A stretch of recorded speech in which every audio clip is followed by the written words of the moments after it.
Broadcasting from Manhattan Beach and the World Wide Web, you're listening to CHSR, HealthyLife.net. As a service to our listeners, this program is for general information and entertainment purposes only. CHSR HealthyLife.net does not recommend, endorse, or object to the views, products, or topics expressed or discussed by show hosts or their guests. We suggest you always consult with your own personal, medical, financial, or legal advisor.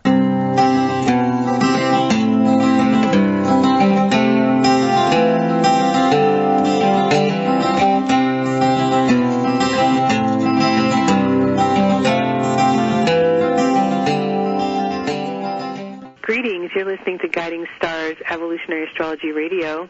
This is Kristin Fontana. I'm here with my co-host, Rose Marcus from Vancouver. Welcome back, Rose. Oh, thanks, Kristin. Great to be on. All right. Well, we are excited because we are going to have a conference coming up here in October, early October. It's October 6th through the 8th. It'll be a virtual online conference. Yay. We're getting together all the veterans in evolutionary astrology and some newbies, and we're very excited about this conference coming up, and we'll be launching it on the website soon, JWGAEA. We're already beginning to post some information up there on the conference, and we will have the lectures, the write-ups of the lectures, and all the speakers posted within about a week from now. So just wanting you to save the date, or even if you can't make that date, that's the beauty of online, right? Absolutely. It'll be still available to you if you can't make it to join us for the live presentations. You can listen later. Yeah. It's great, though, after each lecture we'll be having, live Q&A, so you can ask the speakers questions if you wish and be a part of that. So I just wanted to mention that. And also we are wrapping up our year of classes this coming next weekend, doing a live chart that will be kind of closing out this past year of classes that we've had every month, but we will be embarking upon a new journey, and there'll be more information about that as well coming up. So we're just going to keep the candle burning because it's shining a light on what we need to know and makes us feel more connected, and this makes me feel more connected every month sitting here with you, even though you're way up in Vancouver and I'm here in Oregon. Yeah, I always look forward to our shows and the ability to connect with you. And, yeah, it's great. We can talk about what's coming up and touch base with one another. Yeah. So I had a great idea before we started today, and we were talking to Jay, the engineer, before we got started, and he's on this creative streak right at the moment. I'm thinking, wow, Mars just entered Leo. We should be actually having themes for every month, I'm thinking, because when I was looking at the transits for the show today, wow, there's so many, all those fast movers are really active in the next month. Those planets that are closer to Earth are really active. A lot's happening. A lot of the planetary pairs, the higher octave of the lower octave, which is the faster mover with the slower mover, also combining, which we're going to talk about. And the theme for the next month, because Venus will also be entering Leo, is the creative bursts are possible now. We've got, we're in spring here in the Northern Hemisphere, and so there's a lot bursting out in the world, gardens, etc. And so, but I feel this so much, if there's been something within us all that's been meaning to bloom, or that we haven't really brought it out into the light of day, it hasn't gotten enough sun or sunshine and water, something you're needing to bring to that creative piece within you. I feel like this next period of time and throughout the coming summer here in the Northern Hemisphere, I think is going to be showing itself to you. What are your thoughts on that, Rose? Oh, yeah, absolutely. And I think that, as you were saying, I think the majority of this year, it's like waiting to launch. You're waiting to get out the gate, and you may be getting out a little bit, but not entirely, right? And so yes, we're just there now with Mars just moving into Leo, and it's just surpassing some dynamic aspects right now. So if you haven't gotten up to full wind yet, you will soon enough, right? Yeah. Just out of right. I know. A lot of people have been feeling really emotionally heavy and even stuck. If you've been feeling that way, I mean, Mars is squaring the nodes currently while we're doing this show. Mars is a planet of action. It's in Leo, but it's squaring the South Node in Scorpio, the North Node in Taurus, and so you can feel like you're at an impasse. You can feel like you've been trying to get something off the ground. Maybe you haven't been feeling super motivated and inspired. Maybe you've just been dabbling with something, and you just really need that push. When there's a square like this, you can feel caught up more in emotions versus the action, but that will move on. I mean, Mars is also squaring Jupiter as we speak, but that will also start to shift.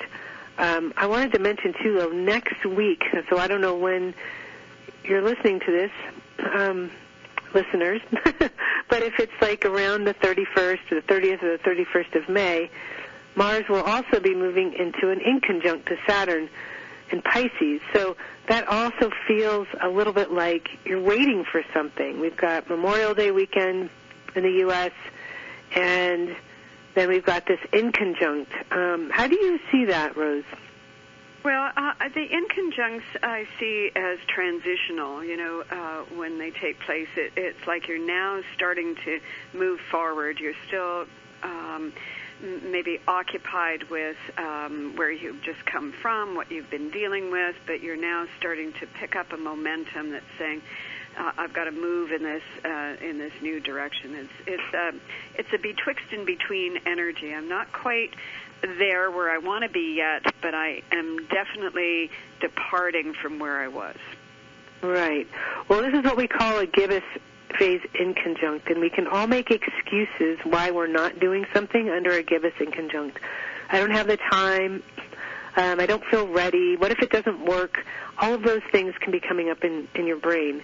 But what can also happen under a gibbous phase inconjunct is we can be up against deadlines in our life, or we've got to get something done, and then it can turn into a crisis if we don't put ourselves in action. So it's important that you really understand what this pressure is about. And the pressure really is this.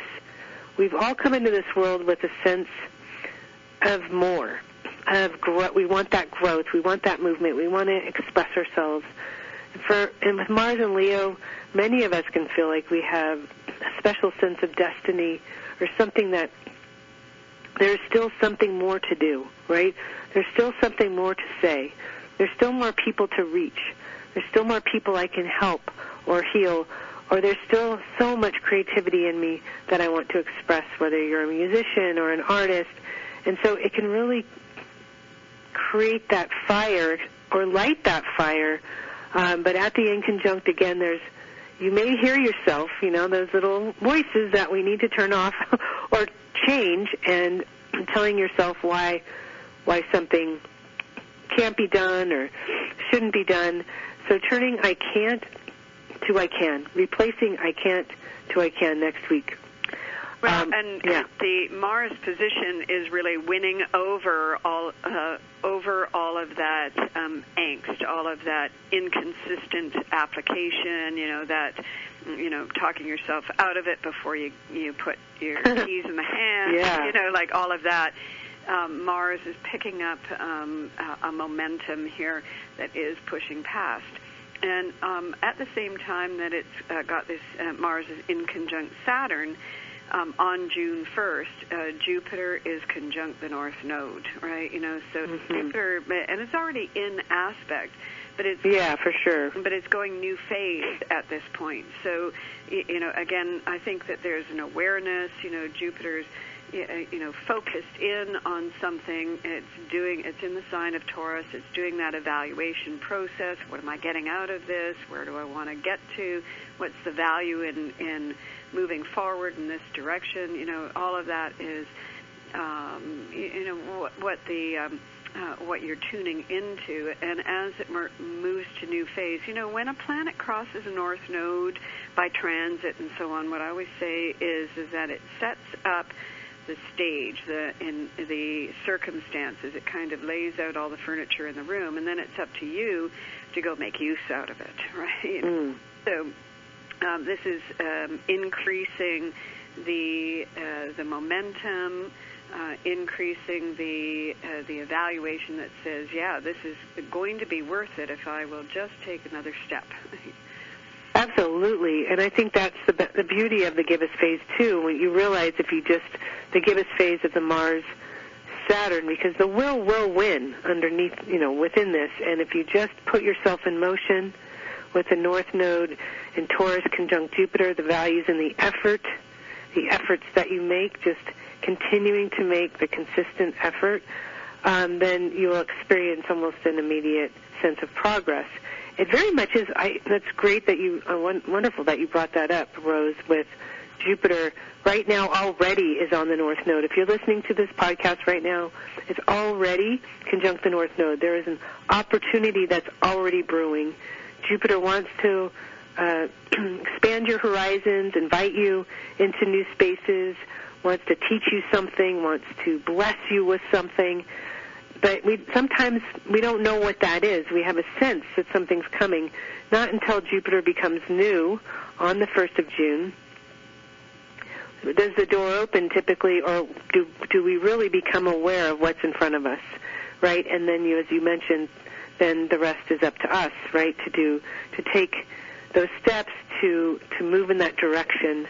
Nobody can do that for us. We must do that and follow through on what presents itself to you and to me on the path. So that's absolutely a special aspect, I feel, right now, an opportunity for everybody. It doesn't matter what sign you have Jupiter in Taurus or what house it's landing in your chart. That will speak to where the opportunity may present itself, but we can all be blessed with this aspect if we're reaching and seeking and wanting to know what's next. I do feel that transit will deliver.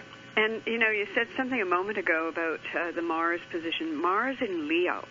Mars is action, and it's instinct, it's impulses, and it's experiential. And when Mars is in Leo, when that action is taken, you're getting an immediate hit on feels good, right? So, right.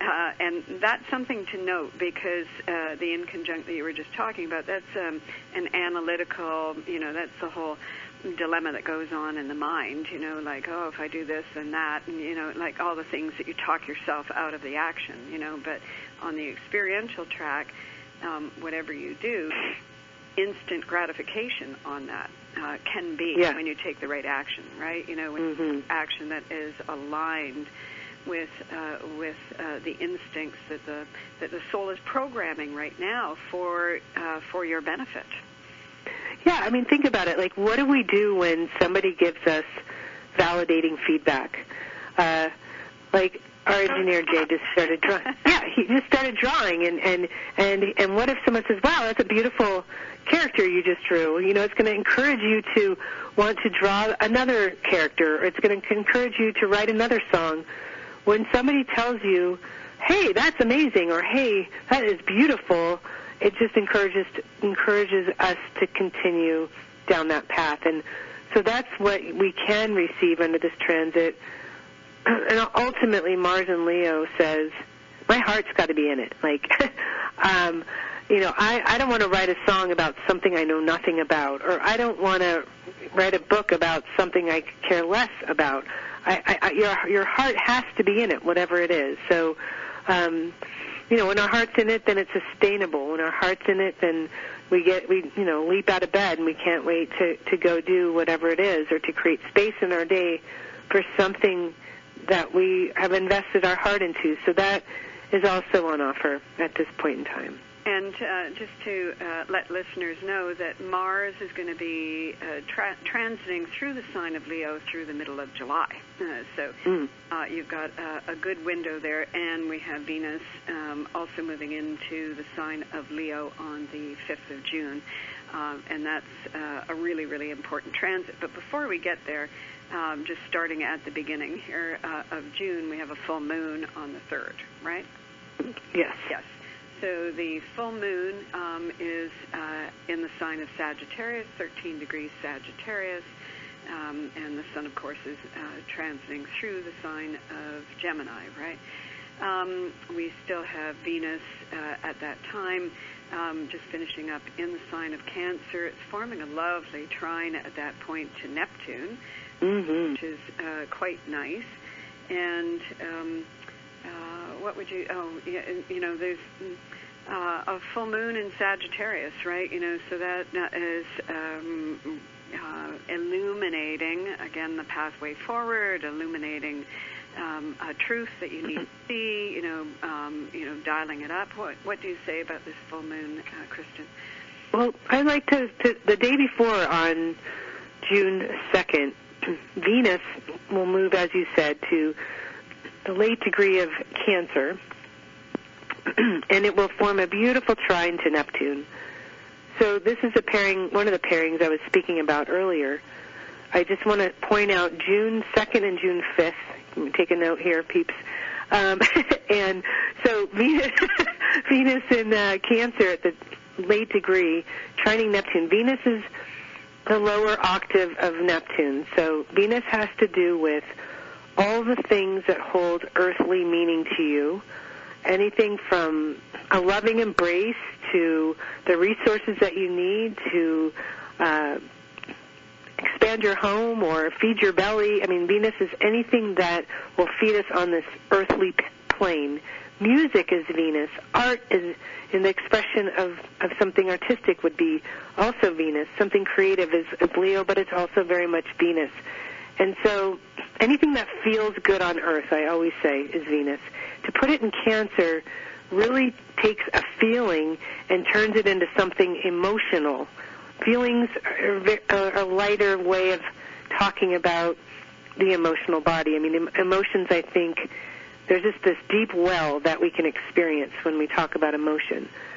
And to try Neptune, which is a higher octave of Venus, I mean, it's really where we're all aspiring to be or to go, whether it's in a meditation. It's about, surrendering to the things you can't control, to being receptive to the things that can make your life better. It's about elevating your life in some way and moving beyond this realm for support, for guidance. I mean, it can be a very divine or angelic energy if you are energizing those spaces. And so it could be sweet relief, I don't know, maybe it's been June gloom or May gray, they say, in L.A. lately, and the sun's just coming out and you're at the beach and you just feel healed for the experience. It doesn't have to be something complicated or major. It could be something so simple that changes everything, that changes your whole emotional state. So I love that pairing right there. And then the next day with this full moon, as you mentioned, Rose in Sagittarius, I mean, it really does always illuminate the truth of what's best for you, what's next for you. It's still within definitely an orb of influence, the full moon to Mars, trining Mars in Leo. I definitely see it as an opening. When we are emotionally connected to something, it tells us, yes, I want this. Yes, I want to pursue this. This means a lot to me. This does reflect my growth. And so, when we experience the truth, then we want it. Typically we can't deny it. We don't always want the truth when it's not what we want. But the truth is always best. So I really like that pairing. Yeah, it's lovely. And there are two things about this full moon as well, too. So the moon's in Sagittarius, right? And the dispositor, or, Jupiter rules Sagittarius. And as we just mentioned, Jupiter is in new phase to that North Node. It's just starting, another chapter here in terms of how we are processing all that has value and meaning. Jupiter's in the sign of Taurus, which is Venus ruled. So that is really with that Venus-Neptune trine that you were just talking about. This moon is picking that up via that new phase of Jupiter to that North Node. It's setting up the conditions that are allowing for you to move yourself forward in terms of that whole evaluation process of really, lighting up all of the senses, all of the sensory, all of that, allowing you to really embody all of that feeling. And, the Venus-Neptune relinquishing or opening up, really feeling the emotional body in some quite profound way. And additionally on that, the sun's traveling through Gemini, and that brings us to Mercury, of course. And Mercury on the 4th will be conjunct Uranus. And I've been watching this transit because Mercury's in Taurus, Uranus is in Taurus, and Mercury we've just come out of a Mercury retrograde cycle, right? On the 21st of April, Mercury turned retrograde just before it teamed up with Uranus, right? 2 degrees away. And it went retrograde, and it is coming back all this time. So on the 4th, Mercury and Uranus finally meet up. They perfect the aspect that they did not make back in April. And I have considered this as like being kind of a 2-month project, right? Working our way through something. So we have this full moon in Sagittarius, which is revelatory, expands, it gives you it helps you to envision it in a way that is very much aligned with the emotional body in terms of what your essential needs are, what is going to nurture and nourish you the best, right? That's that Venus in Cancer, trining that Neptune about tapping into the ideals, tapping into the potentials that are now surfacing that you can actually, Taurus, take and work with and feel and mold and shape into something. It's tangible now. It's tangible. It's real. You can make it real. I love that you brought that up. I think, everybody needs to look back to early April, right? And think about what was going on in your life at that time and what didn't quite manifest or materialize, and, what were you working on, thinking about? This could be a time on June 5th and around that window and following, when you could get the answer, something can be resolved, something can be set in motion. You've been waiting on something for a couple months, yeah? Or letting go of it as well, too, and moving on. Or letting go of something, because Uranus is so much about unattachment, right? I don't need that anymore. It doesn't matter, or I can't control the outcome, so I'm going to let go and move in another direction. I want to say more about these two, but we'll wait till after the break.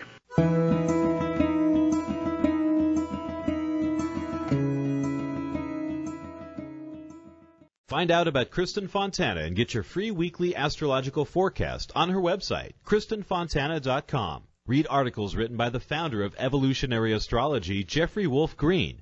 Evolutionary astrology is a spiritual perspective astrology from Pluto's point of view, and what a view it is. You can even order a detailed, personalized chart that tells you about your past, present, and future. You'll also discover where and when Kristin's upcoming conferences, workshops, and appearances will be on KristinFontana.com. That's Kristin, Fontana.com. Okay, you're stressed. You need a little R&R. Wouldn't going to a spa help? There's all kinds of spas, too. Destination spas, medical spas, day spas, even dental and mobile spas. Where do you find the right spa at the right price? Oh, no, more stress? Well, not anymore. Visit spafinders.com. At spafinders.com, you'll find everything you need to know about spas from around the world. So de-stress. Click on spafinders.com right on our homepage. I'm feeling relaxed already. HealthyLife.net, the positive radio network. All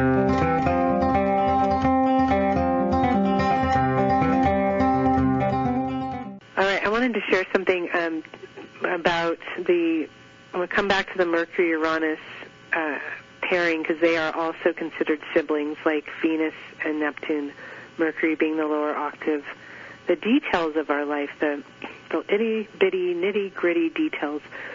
The last 2 months may have required you to gather more information and to get more details about something before you knew what to do about it and which direction to go. So I think it will be quite valuable on the other side of that June 5th time period.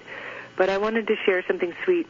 I wish I could read it verbatim, but I'm just going to have to do it from memory. But I was reading about a man who had come to hear Yogananda speak. This is when he was alive way back when. This is very much a Venus-Neptune experience. And his wife had just passed away, and she used to attend the church, or the church is apparently where he was, speaking on a regular basis at SRF Foundation and the fellowship center there. And so he had lost his wife, and he never attended this church with her.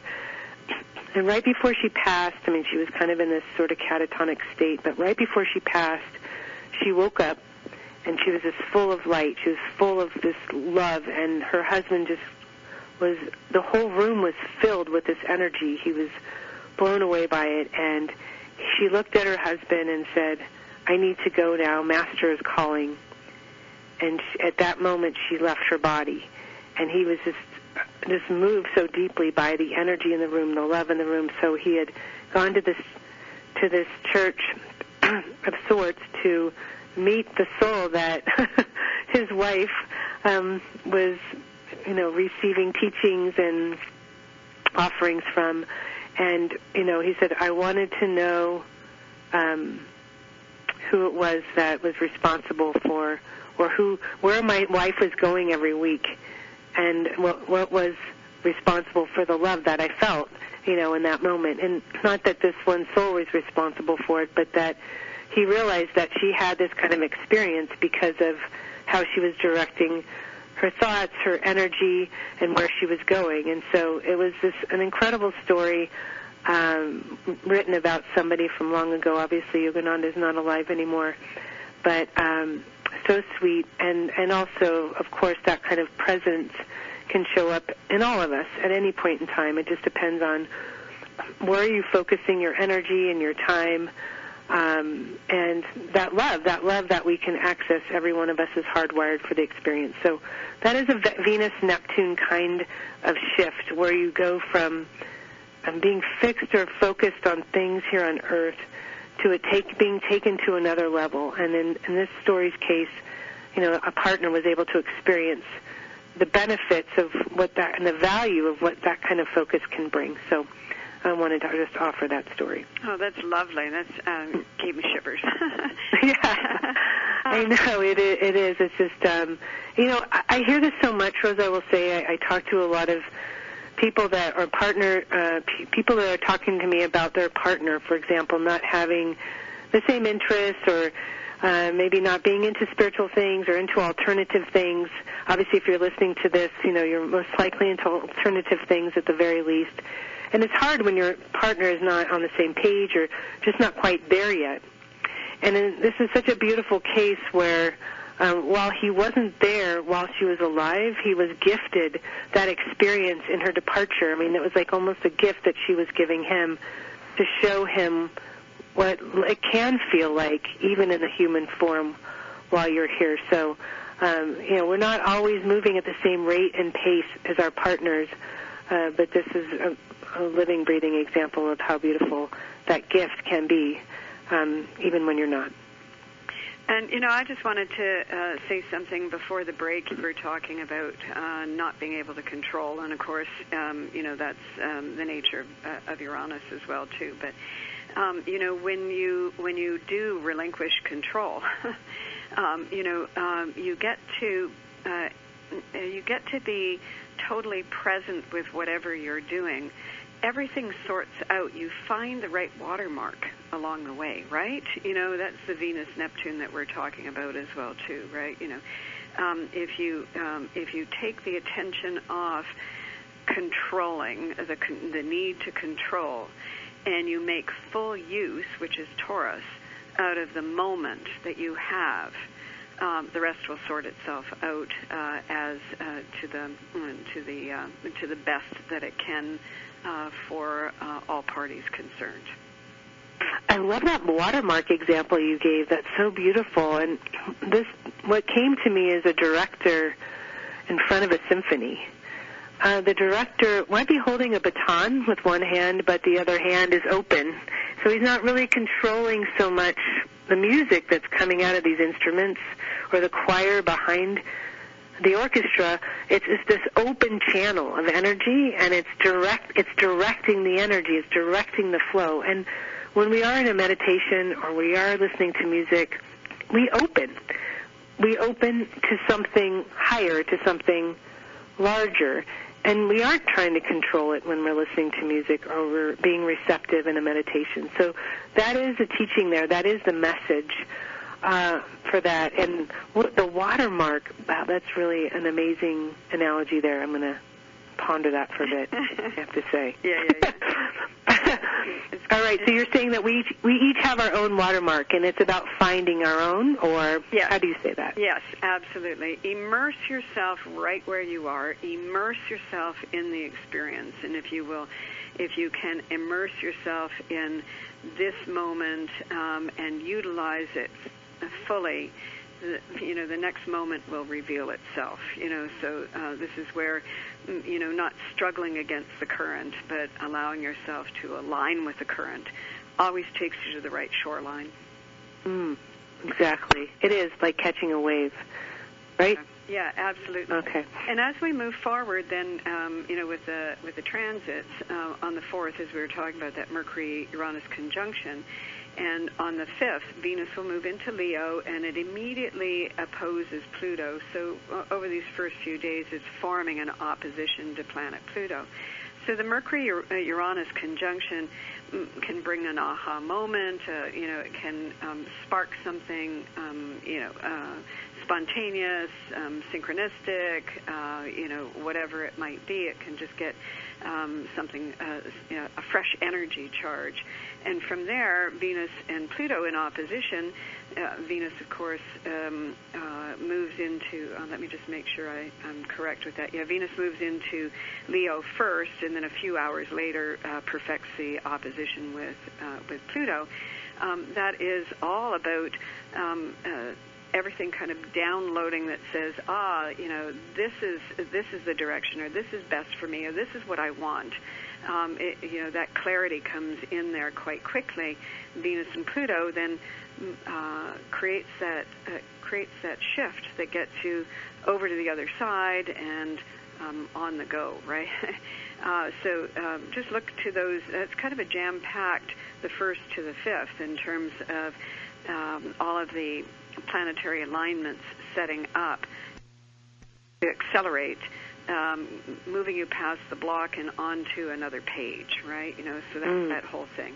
And just while I'm on that, I did hear a break, but on the 8th, Venus will form, will be in square to the nodal axis as well, too. So value in the act, keep moving forward, and what you don't know now, you will know soon enough, right? Yes, Venus is, as ruler for Libra, can be like getting you off of a fence, right? Right. So that Pluto opposition, removing the block, but also if you've been on the fence about something, it will absolutely get you off of it, finally, which is a good thing, right? It allows for movement and for motion and for evolution, ultimately. That is why we are here. We'll be right back after the break.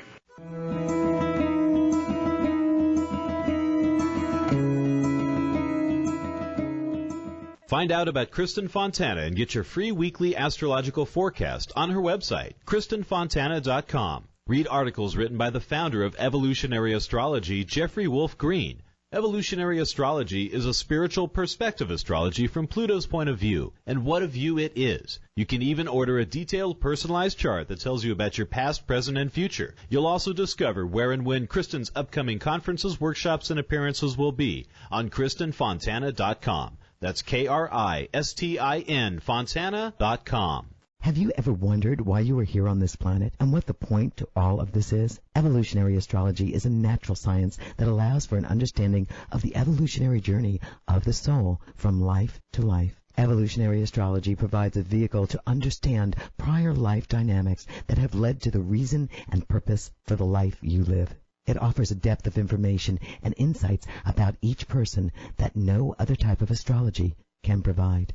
As Jeffrey Wolf Green, the founder of Evolutionary Astrology, says, for those who wish to unveil the depth of who you actually are, I would highly recommend that you seek out qualified evolutionary astrologers such as Kristin, Fontana, and other graduated students of the School of Evolutionary Astrology. For those who are considering becoming an astrologer to make it a natural career, I'd recommend that you consider Jeffrey Wolf Green's School of Evolutionary Astrology, where it will assist you in answering and your clients answering a big question. Why am I here? Thanks for listening, and God bless.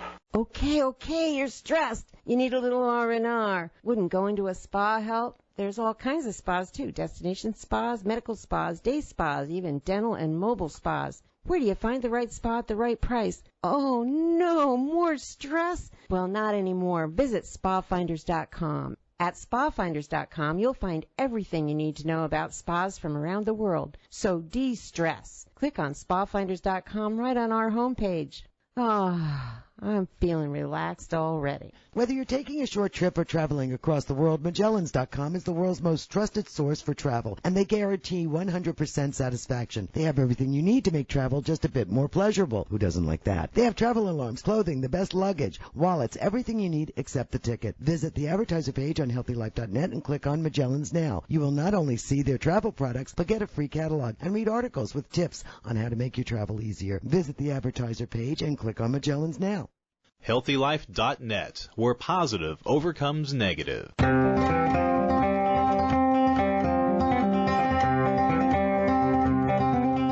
right, we have returned. So there's a lot going on early June, as we were talking about. We've got Venus trine Neptune, full moon in Sag, Mercury in a new phase to Uranus.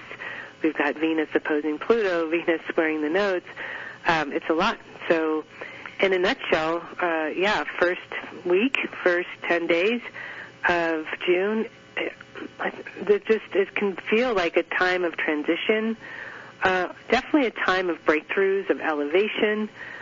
It's got it all going on. Yeah, a shift of perspective as well, too. You know, that Venus-Pluto that we were just talking about prior to the break, you know, and it's like the aha moments that shift the perspective, and it's just a tiny shift that can be so significant, right? You know, I mean, just moving forward. And, you know, as we come through that first week, by the 10th of June, we have Ceres moving through the sign of Virgo right now, and it is forming an opposition with Neptune. It perfects that opposition on the 10th.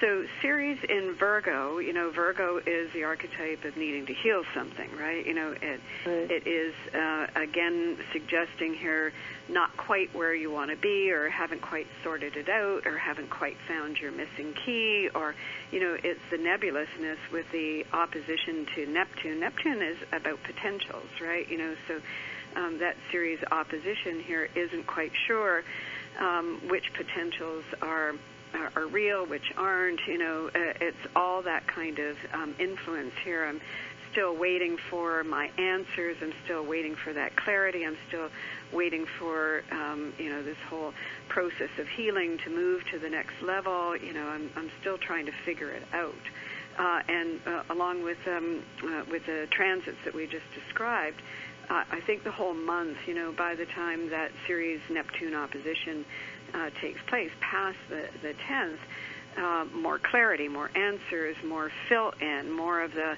missing keys, being able to pick those up, and being able to see more of what would be to your benefit, or where the work is that needs to be done, or what you need to rework in order to get yourself to that next whatever, you know, that next goalpost that you are vying for, and so forth. So despite the fact that aspect perfects, you know, there's still more uncertainty and more you know, nebulousness ahead, and still unrealized potential yet. There's all of that. But at least bit by bit, we're getting ourselves much further along. I wanted to ask you something, too. I'm going to put you on the spot here. So Venus, as we know, moves faster than Mars.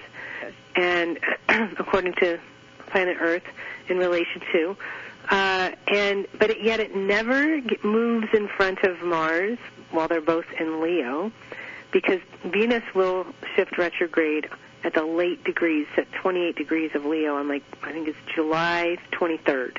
Correct. Mars will have already entered Virgo. So Venus never comes into a new phase to Mars while it's in Leo. I should check when, but it will. Venus and Mars are generally a 2-year cycle. So every 2 years we're doing a new relationship, chapter, right? So, right. And Venus and Mars, it's the nature of desires and essential needs, right? So we've got both of those things, the action and the response mechanism on that. And of course, relationships are, as I've said so many times on air, me to me, me to you, and me to us, right? So it's the whole cards. But since December of last year through until February of next year, Venus and Mars are basically in the second half of of their 2-year dance, and right now they are in what we call balsamic phase, right? Mm-hmm. And I'm sorry, I don't have it right on me right now, but I think because of the retrograde, they will dip back into a last quarter phase in the fall there sometime, and then go back into balsamic before getting into February next year, when the new cycle will start, and that will be in Aquarius, which is again starting us on a whole new program, right? So they're coming. But I think that Mars precedes Venus. Like Mars moves into Leo before Venus. I mean, just by a little bit. It'll be the 5th of June when Venus moves into Leo, and because of that retrograde, Venus is usually about between 2 to 4 weeks through a sign because of this retrograde, which is July 23rd to September 2nd. Venus is going to tenant Leo all the way through the middle of October. That's a really, really long time for you to sort yourself out on, what's best for you, to, sort yourself out to where you are actually standing in your own creative center, right? Yeah, I really like Venus retrograde in Leo, to be honest. I mean, I think Venus enjoys being in Leo. Wouldn't you agree? Oh, yeah, absolutely. I mean, it's a strengthening transit, really. It's totally. A re-fortifying transit in you being at one with yourself. Yeah, I mean, it's amorous, it's passionate, it's fiery. It's really about, okay, if I'm going to be here, I want to love being here, and I'm going to figure out a way to love it. I'm going to do things that light my fire, that help my relationships. I'm going to bring more heart into what I do. I'm not going to waste another moment any longer. I bring so much more purpose, and really to have purpose is everything when we're here. I mean, we all as souls, humans having this experience, or souls having a human experience, we need to have purpose in our life. We need to know that we are evolving and growing, and that we are experiencing love and life at its height. And so I do very much favor this, this Venus and Leo through the retrograde. I can think of so many places I would not enjoy it, nor would you, nor would anyone else. But it's February 22nd, yes, next year, when they finally form a new phase again at 7 degrees of Aquarius. So that's the opposite sign of Leo. And so what we are learning about ourselves is, yes, what we value now may be very different than what we valued 10 years ago. And what are you going to do about it now, really? I mean, once Mars moves into Virgo, you're going to get to work at whatever it is so you can have what Venus and Leo is telling you need. You need to feel joyful. You need to feel full. You need to feel alive. I mean, that's what these transits will be teaching us and driving in us. Well, Venus in Leo and Venus retrograde in Leo, the statement is be your own best lover, Yeah. And, and it is, I think that we do this so much, we do it unconsciously, and we do it consciously, where we give away so much of ourselves, right? We want to be in relationships, so we make, kind of needless sacrifices. ourselves in so many different ways. And, being self-honoring is not always something that we're good at. Right. It's not something that comes naturally in so many occasions, right? And this is like, I'm going to put me first. I'm going to put my joy first. I'm going to put my happiness first. Exactly I'm going to right. put my reward first. What? That's exactly it. I'm going to be, my own best lover. I'm going to show up with my all, and I'm going to get the best I can out of me right here, right now. Right, exactly. And it very much, even though Venus is a relationship planet to others, it starts with yourself. So we have to, yes, love yourself first, or find ways to feel good within yourself, independent of a person. Absolutely. And when we are cultivating and nurturing all of those, the inner self, when we are feeding those parts of us and then celebrating who we are, then your light will naturally attract others who can, maybe more than you want at times, right? Because the light will attract everything, and you don't want everything, the light and the shadow. But nevertheless, you can experience more of that sunshine within yourself during this transit. It helps you access that, and it's a beautiful thing. So one thing, too, to mention, and we'll talk more about that once Mars does enter Virgo, though, once you really know what you need in order to experience that joy that you're talking about, it will require you to have good boundaries. It will require you to be discerning. It will require you to not apologize for it. When Mars does enter Virgo, it's really just saying, this is what I need, and I'm not going to apologize for it. And so, but really what Venus is going to show you first is maybe something that you need that you didn't know would bring you so much joy. That's what I love about this transit. Yes, absolutely. Yes. Well, all right. The break. Did we hear the break? Yeah. Oh, okay. We'll be back after the break.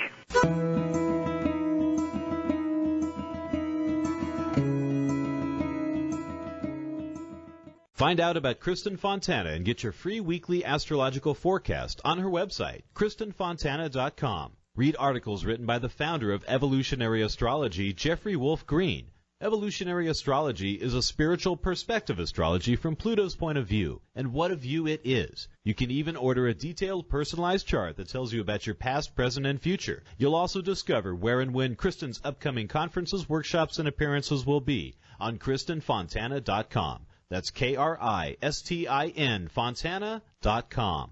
If you're like the 8 out of 10 women that say finding jeans that fit is a problem, well, your problem is solved. Lee Jeans has done extensive research, and they have jeans that fit. There's even an online Lee Fit Finder so you can find the right fit for you. Imagine jeans that instantly slim you with a custom fit and no gap waistband. And guys, kids, Lee has jeans for you too. Click through to Lee's Jeans on the HealthyLife.net advertiser page and get what fits. Take one step towards spirit. Spirit will take 1,000 steps toward you. Come explore the world of evolutionary astrology with Rose Marcus. Rose Marcus is well known for her heartfelt passion, sensitive counseling skills, and dedication to helping others. You can now study evolutionary astrology from the comfort of your own home through live teleconference classes with Rose. To register for the next Evolutionary Astrology School, to read your in-depth monthly horoscope, or to book a private astrology with Rose Marcus, please visit her website, www.rosemarcus.com. HealthyLife.net, the positive radio network.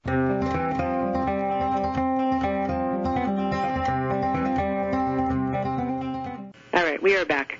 You were talking about the 10th of June, and I wanted to mention something. June 11th, Mercury will trine Pluto at that time. So this is something I wanted to mention, because Mercury has to do with ideas that we have or conversations that we have. And when it trines Pluto in this way, then a conversation or an exchange that you have or an idea that you have that you research a little further, it really could lead to something on a soul level that you want to be doing. I mean, Mercury will be at the last degree of Taurus, which can have to do with even maybe you're going to earn something with this creative surge or this creative interest or something new that you want to do in your life, whether you're writing or speaking or teaching or whatever it might be, painting.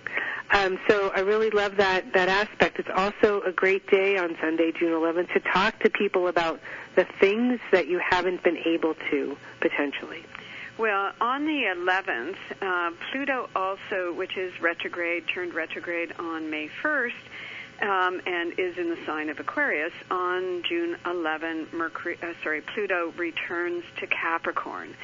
So in doing so, it is going back to something that's unfinished that needs to be finished off. So just as you were saying, if you haven't been able to have that conversation, that Pluto reverting back to Capricorn is saying, okay, well, let's go back to something from that is unfinished from the past, and let's rework it, right?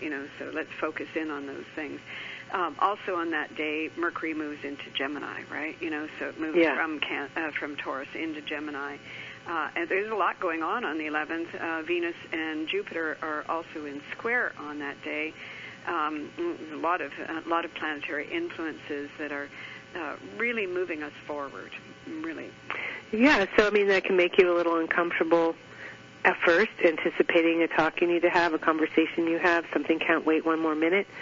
But we want that kind of pressure in order to grow. If everything was a bunch of trines, we'd be kicking it on the couch all day or at the beach. We need that kind of pressure. A square involved, Jupiter squaring Venus is like a truth-out talking moment.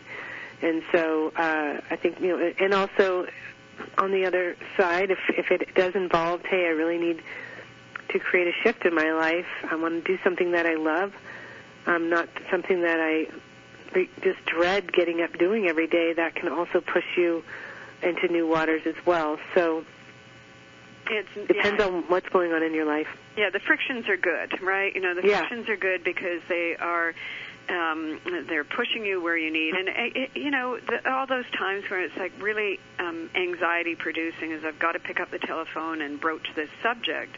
And as soon as you do, the other side's saying, oh, I'm glad you brought this up, and let's talk about it, and it works out, right? Right. Whatever it is. So not to be afraid of moving forward. There's so much compelling in these aspects here that are supporting you to getting to where you need to go. Mm-hmm. Yeah. All right, real quickly, we have a new moon in Gemini on the 17th, Saturday, the 17th. Yes, and at the time of that new moon, by the way, Ceres is at 29 degrees Virgo, so it's forming this really nice trine. So if there is something, and we've also got Mercury, which is the ruler of the new moon in Gemini, in a nice sextile arrangement with Venus. So this is a really good, Gemini, again, is about turning a page, and with that Ceres in trine to Pluto in terms of that healing, I think that it is a really good opportunity to let go of something, right? That we can really see that it is for moving on to that fresh page, and it feels like a natural time to just move away from that and move to this. Mm-hmm. Yeah. I love that energy on that day. It's Father's Day weekend, I believe. Oh, yeah. So, yeah, I think it's just good energy for working through things, but also, just relationships going well, and I agree. We spend so much energy worrying about how something's going to go in a conversation. Obviously, the fear can be so much worse than the actual reality, and that we make ourselves suffer unduly. Yeah, absolutely. I would just mean what you say and say what you mean, and I think it will all go well. Another date I wanted to point out that was just really popular. Go ahead. Before you go, the new moon is also square Neptune, right? Which perfects on the 18th. And I just think that is an archetype of ease, right? So why don't you kick back that weekend and allow. Oh, one other thing about that new moon too is that Saturn is at station retrograde on that day as well too. So it's a dissolving pattern. Again, this whole Gemini new moon is about ease, about the ability. Gemini is mobile and it is flexible and it's able to move from one thing to another with relative ease, right? So whatever it is you've been struggling with, you might find that it's not such a struggle to move away from it and to pick up steam in some other area. But say that it looks like a good weekend for relaxing and celebrating Dad. Okay, flexible is my favorite word, I think. Yeah. For the whole hour so far, Rose. That and watermark, those are my two favorite. Watermark and flexible. Okay, got it. Okay, so right, and probably one of my favorite transits of the month, of course, because I'm always looking at what Mars is doing. Because Mars drives everything. It has to do with your confidence, your courage. What really gets that skipping your step is going to be sextiling the Mercury on the 21st, which is that the first day of summer? Yeah. So the 21st of June, when you put your head together with your heart, with Mars and Leo, or your instinct, when the mind and the heart and the mind are bridged, or really Mars is deeper than that. It's in Leo, so I said heart, but it is your instinct, and your soul is speaking to you through your instinct. So it's a very powerful little combination there. When what do they say? All the pistons are firing, or everything seems to be working well together in one way or another. So I wanted to highlight that on the heels of this flexible weekend, maybe, right? So everything that you've been worrying about, just like water under the bridge, and now you can get rolling on something. Yeah, and, I think just the aspects to really bring in that change of season. I mean, you and I are sitting in the northern hemisphere, and it's summertime, and it's been kind of a strange, barometer climate-wise, but I think we'll really feel that shift, sun moving into Cancer on the 21st, of course,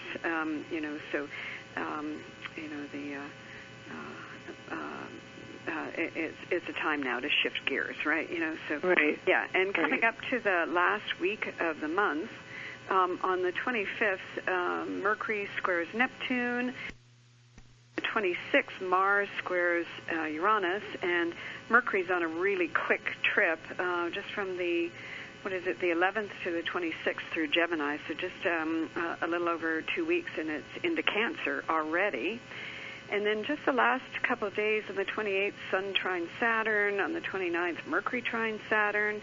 On the 30th, Neptune stations retrograde. But it just seems that those nice trines, Sun-Saturn trine and Mercury-Saturn trine, finishing off the month. That perhaps you feel like you have gotten yourself to someplace good. Oh, yeah. Okay, so really gotten to the other side of something. Mm-hmm. So today, ask yourself, what is it that I need to get to the other side of? And June will help make that happen. Sound good? Yes, absolutely. What a wonderful way to close the show. Or what do I want to manifest? What do I need to move in order to manifest? So you're going to get on the other side of something. You already know that today. Just know what it is so you can focus there, and we look forward to hearing your stories. And I'll look forward to hearing yours, Rose, next show. All right, we'll be back. And what you don't know along the way, you will by the end of the month. So you've got the main key of that. The rest of it will fill itself in or color itself in as we move through the month ahead. Beautiful. All right, here's to more color, more sunshine, and figuring out what your watermark is. That's my favorite one. Okay, until next time, we'll be back at the end of June. Namaste.